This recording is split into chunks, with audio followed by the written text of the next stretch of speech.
আপনি বিবাহ করলেন, বিবাহের পরে সেই বিবাহটাকে নিবন্ধন করতে হয় বা রেজিস্ট্রি করতে হয়। প্রশ্ন হচ্ছে আপনি কোন ধর্মের।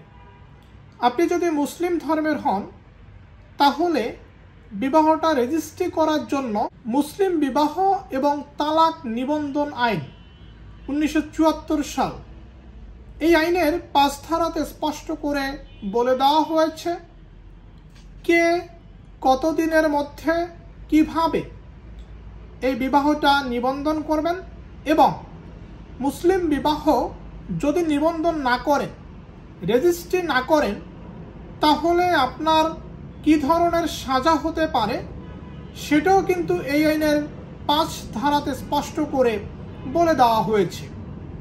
আমরা প্রথমত দেখব যে এই মুসলিম বিবাহটা রেজিস্ট্রি করার দায়িত্ব প্রথমত কার।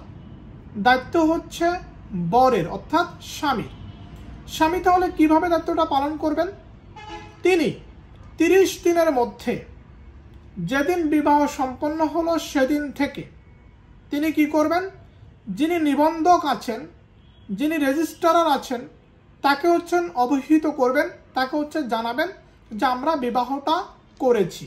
যেদিন বিবাহটা করবে সেদিন থেকে 30 দিনের মধ্যে নিকা রেজিস্ট্রারকে জানাতে হবে, যিনি রেজিস্ট্রির দায়িত্বে রয়েছেন। এরপরে রেজিস্ট্রেশন অফিসার, যিনি নিবন্ধক আছেন, যিনি নিবন্ধন করবেন, রেজিস্ট্রি করবেন, তিনি কি করবেন, সেই বিবাহটা নিবন্ধন করবেন বা রেজিস্ট্রি করবেন।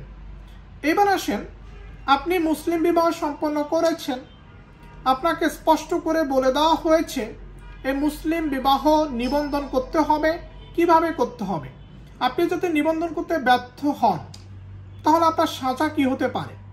আপনার 2 বছর পর্যন্ত জেল অথবা 3000 টাকা অর্থদণ্ড অথবা উভয় দণ্ড হতে পারে।